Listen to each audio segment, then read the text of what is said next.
Vamos falar agora aqui no Jornal da Rede Alesp sobre uma questão polêmica, a obrigatoriedade do passaporte da vacina contra a Covid. A determinação da Prefeitura Paulista, que a princípio era estendida para locais fechados, agora vale também para eventos abertos. E eu recebo aqui nos nossos estúdios a deputada Janaína Pascoal, do PSL, para falar sobre esse assunto e também sobre o projeto de lei que está em tramitação aqui na Casa, que proíbe a exigência dessa apresentação do cartão de vacinação. Bem-vinda, boa tarde, bem-vinda aos nossos estúdios novamente. Deputada, tudo bem com a senhora? Tudo bem, e você? Tudo em ordem também. Como eu disse, na nossa abertura, é uma questão polêmica que alguns defendem, que sim, tem que acontecer, outros não. Eu gostaria que a senhora explicasse, então, esse projeto de lei que visa, então, essa desobrigação da exigência de ter esse passaporte da vacina aqui na cidade de São Paulo. Vários colegas na Casa comungam do entendimento de que, por melhor que seja a vacinação, e acredito que todos estejam até defendendo, orientando essa vacinação, que não há argumentação jurídica a sustentar uma obrigatoriedade. Desde o início da discussão em torno da vacina, eu defendi que os agentes públicos se esforçassem para disponibilizar essa vacinação à população, disponibilizar informação sobre a vacina, sobre as várias vacinas, mas jamais obrigar as pessoas a se submeterem. E eu confesso que eu não imaginava que a situação chegaria nesse nível de gravidade. Eu vejo como gravidade. Porque os indivíduos têm direito ao seu próprio corpo e criar tantos entraves, tantos inconvenientes e tantas punições para as pessoas que não desejam se vacinar, as poucas pessoas, a meu ver, fere a Constituição Federal, fere os princípios básicos da bioética, dentre os quais existe o princípio da autonomia individual, e fere a própria racionalidade da vacinação.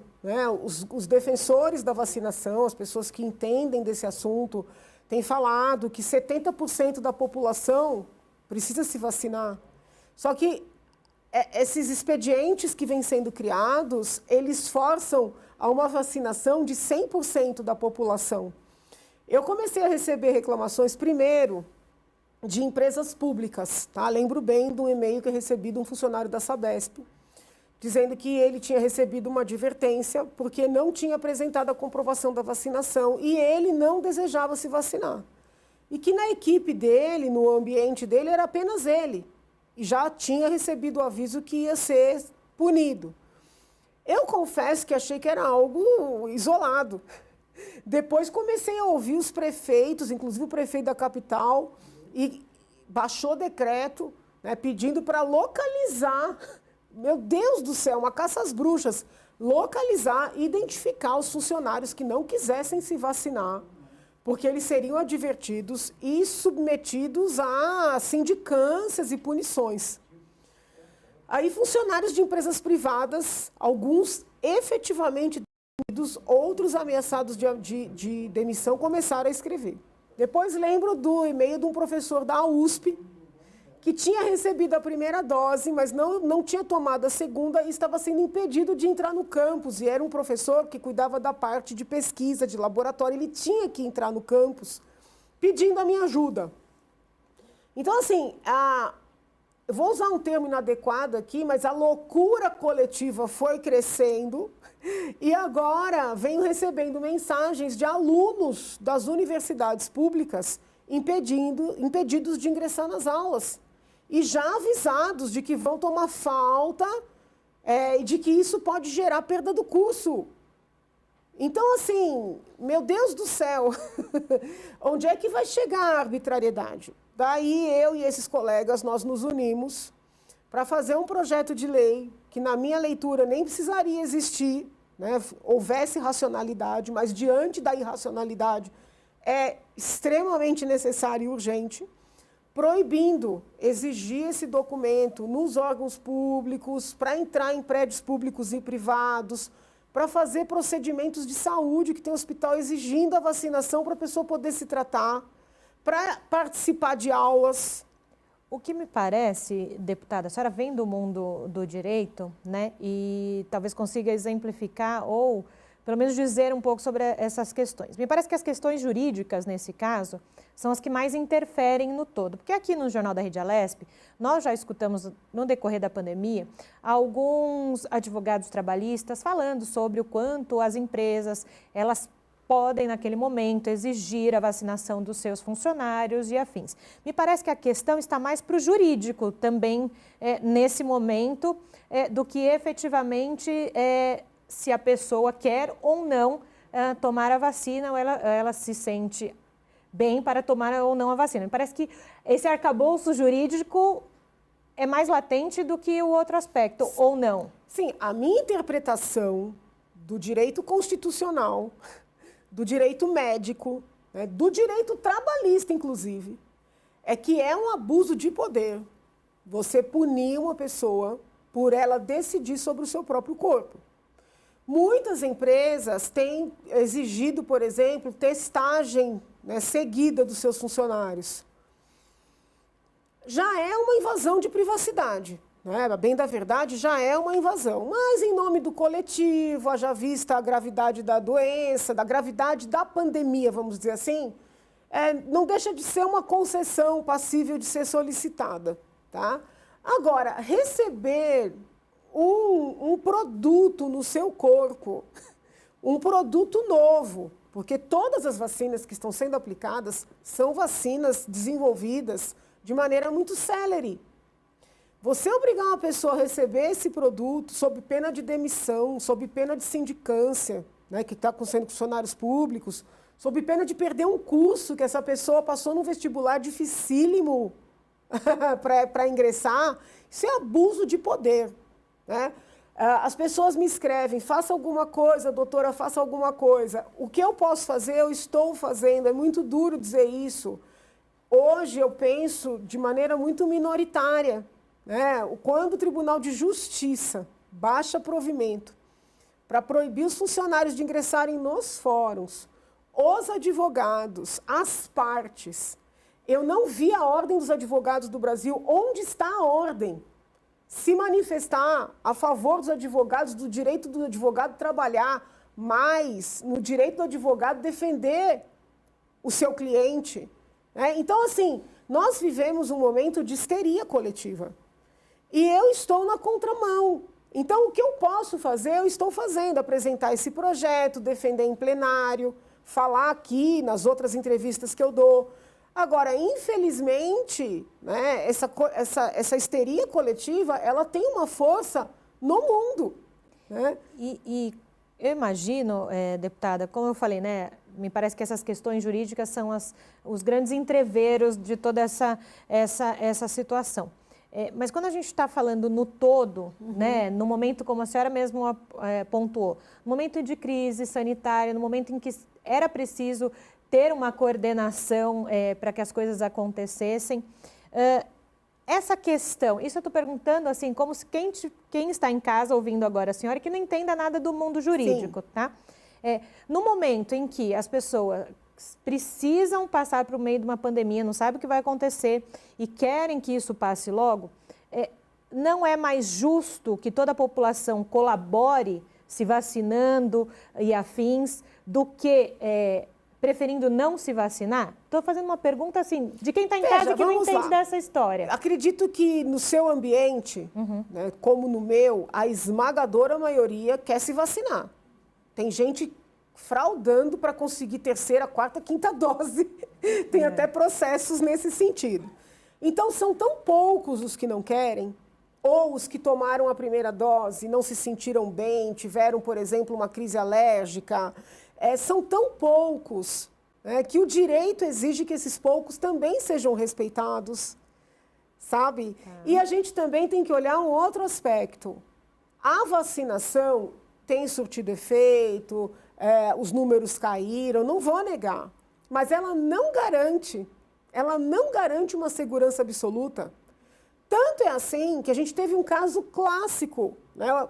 A comitiva presidencial foi para o encontro internacional, o ministro da Saúde, que está vacinado, que não tira a máscara, pegou Covid. O presidente da República, que não está vacinado e vive sem máscara, não pegou. Então, assim, o que eu estou querendo dizer com isso, não é que eu sou favorável a não usar máscara, todo mundo sabe, eu cheguei de máscara, tirei por causa da entrevista, e nem estou dizendo para as pessoas não se vacinarem, mas não é garantia. Então, é uma simples imposição de controle, é autoritarismo puro. A questão é não exigir que seja. Sobretudo quando o prefeito de São Paulo e o prefeito do Rio já estão programando o carnaval, dizendo que os blocos de rua serão admitidos, pessoas sem máscaras, e esses mesmos prefeitos estão punindo os funcionários que não querem se vacinar, os poucos funcionários. É irracional, é autoritário. E eu vou exercer o pouco direito que eu tenho, que é de levantar isso, entendeu? Uma outra questão aqui dentro do projeto de lei, o 668 de 2021, lá no artigo 6º, diz que, mesmo com a indicação das autoridades sanitárias, compete exclusivamente às famílias decidir se vacinarão seus filhos menores de idade contra a Covid-19, cabendo aos órgãos competentes prestar-lhes todas as informações relativas às reações adversas. Sim. Também é um ponto que também gera, na discussão da sociedade, uma grande polêmica no sentido. Muitas famílias querem e não veem a hora de colocar levarem os seus filhos para serem vacinados, principalmente os que têm menos de 12 anos, né? E tem famílias que não gostariam que eles fossem vacinados. Quando a senhora coloca aqui que compete exclusivamente às famílias, isso significa que o governo, em seu âmbito estadual ou federal, não pode exigir que essas famílias levem os seus filhos para vacinar, é isso? Não pode exigir que levem e não pode criar nenhum tipo de obstáculo para essa criança viver em sociedade. Porque estão querendo condicionar a frequência das crianças às aulas presenciais a tal vacinação. E no caso das crianças, a situação é ainda mais grave, primeiro porque não há pesquisas suficientes para garantir a segurança das vacinas em crianças. Não há. Eu estou acompanhando no mundo. Não há. Em segundo lugar, e isso é muito importante e precisa ser dito, a doença ela não tem o impacto sobre as crianças e os adolescentes que tem no público idoso. E a bioética não admite instrumentalizar vulneráveis. Eu tenho ouvido as pessoas falarem com muita tranquilidade. Não, mas tem que vacinar as crianças, porque senão elas podem contaminar o avô, a avó, o pai e a mãe. Como é que é? Quer dizer, então, que vão instrumentalizar crianças para proteger outras parcelas da população? Isso é absolutamente antiético na medicina. Criança e adolescente é prioridade na bioética e é prioridade na nossa Constituição. Então, é diferente. É a vacinação da pólio, é a vacinação do sarampo, é a vacinação da meningite, da cachumba. São doenças que acometem as crianças. Então, às vezes, você tem uma divergência entre a autoridade e a família, mas como é uma doença que acomete a criança, aí é mais complicado deixar a família decidir sozinha. Eu sei que eu estou falando aqui, vou desagradar muita gente, mas é diferente. Agora, uma doença que acomete outras parcelas, as crianças, raríssimo uma criança saudável ter Covid e na forma agravada. Crianças com comorbidade até tem, mas mesmo assim os números são baixos. Aí você vai submeter uma criança saudável aos riscos de uma vacina nova, ainda pouco pesquisada. Estou falando de todas, tá? Não estou falando da vacina A ou da vacina B.